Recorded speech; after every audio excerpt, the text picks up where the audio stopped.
Почитувани гледачи, добар ден. Гостин во неделното интервју на Радио Слободна Европа е министерката за култура Елизабета Канчевска-Милевска. Министерке, случајот со исчезнувањето на дел од тендерската документација за проектот Скопје 2014 предизвика големи реакции во јавноста. Вие се обидовте да објасните дека не се вистините исказите и обвинувањата од опозицијската СДСМ, но факт е дека дел од документацијата недостасува. Чувствувате ли некаква одговорност за тоа што се случи? Па добро, јас во периодот кога Социјалдемократскиот сојуз, господинот Ивановски излезе на пресконференција, ја во тој период бев на службено патување и осеќав одговорност сепак да дојдам и самата како министер за култура да одржам пресконференција, тоа и го направив веднаш по враќањето од Украина. Јас и тогаш и сега ќе потенцирам дека Министерството за култура во овој проект е вклучено со неколку инвестиции. Тоа е Стариот театар, музејскиот комплекс, концертната сала за Македонската филхармонија, спомен куќата на мајка Тереза и во моментов сега започнавме со изградбата на објектот Порта. Така да со тие неколку објекти е вклучен во овој проект, така да воопшто не станува збор за исчезната документација тендерска.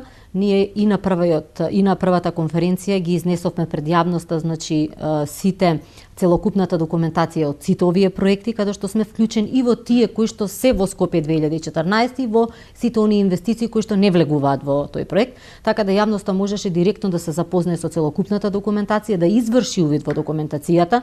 Таа документација мора да стои во Министерството за култура и навистина се грижиме во тој дел за сеќупно архивирање и чување на целокупната документација.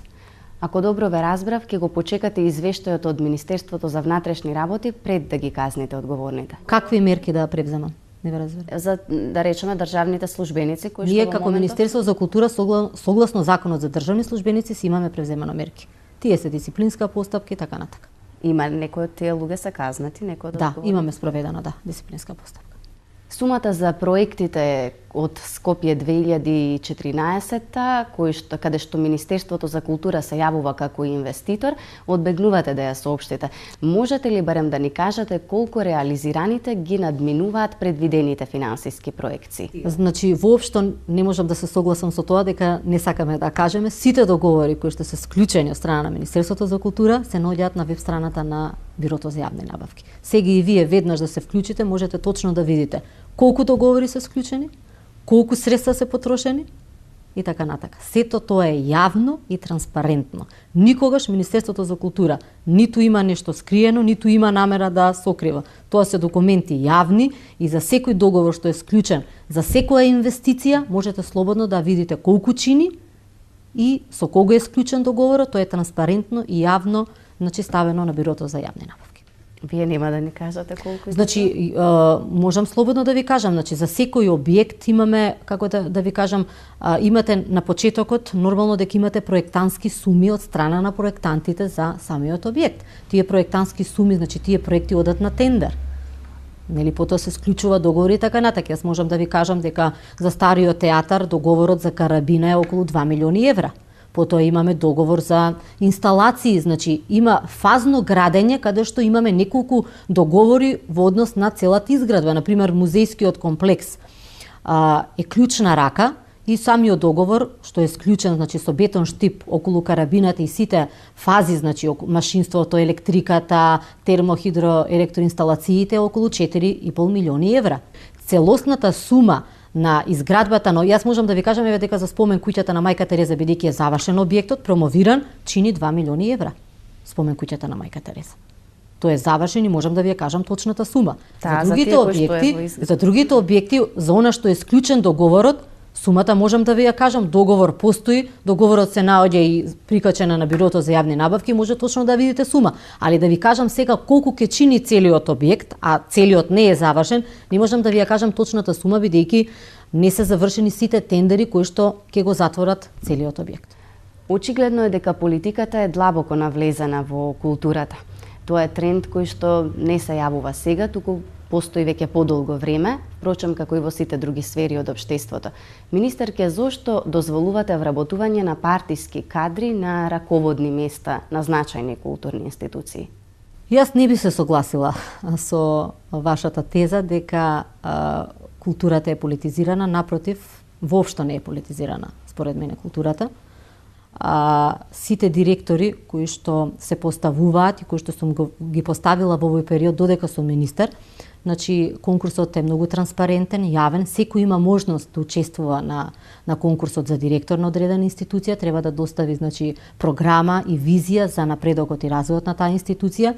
Ние значи го сменивме самиот концепт на избори на директори.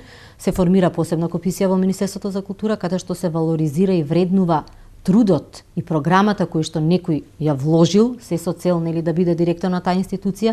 Ја како министер за култура исто така со сите кандидати остварувам интервју, разговараме, се со цел на вистина да се избере личност која што ќе надвладее неговата вредност, неговата уметничка вредност, неговите менаџерски способности, затоа што само на тој начин мислам дека можеме да имаме еден навистина солиден развој и еден успешен општо цивилизацијски развој во државата и надвор од нејз. Значи вие тврдите дека нема потреба да има тој партиска книжка, значи, за да биде. Мислам воопшто ниту во вработувањето, значи ние како што гледате досега, значи се вработени значи во изминатиот период имавме трансформација на над 450 лица во сите институции од областа на култура, лица кои што долго време, наназад по 8-10 години се преку агенции за приватни вработување и преку договори за дело. И исто така за прв пат во театрите, во голем број театри, земете го театарот во Битола, театарот во Прилеп, сега во Куманово се вработија млади актери. Актери кои што навистина и досега даваа значителен придонес за функционирање на театарот и за функционирање на таа театарско-уметничка дејност. Да позборуваме малку и за третманот на уметниците во земјава. Кога овие луѓе ќе се почувствуваат достоинствено поради професијата што одбрале да ја работат? Направивме многу голем исчекор во таа насока, како што напоменав, покрив работувањата кои што се направија, исто така се зголеми и платите значи во театрите. Верувајте, значи еден актер, еден уметник кој што оставил значителен белег за промоција на државата, имаше плата мислам многу ниска. Така да со самото заминување во пензија можете да замислите за некој уметник кој што оставил еден значителен белег да се соочи со една таква плата, значи се зголемија платите 40% во таа дејност, покрај оние значи по 10% со одеше зголемување во администрацијата. Така да платите во уметничкиот кадар се зголемија 60% од оние плати кои што претходно ги зима.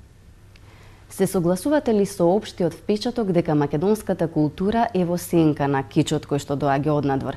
Еве, како го коментирате фактот дека турбофолк пејачи ги полнат салите до последното место, а за една балетска или театарска представа има се помал интерес?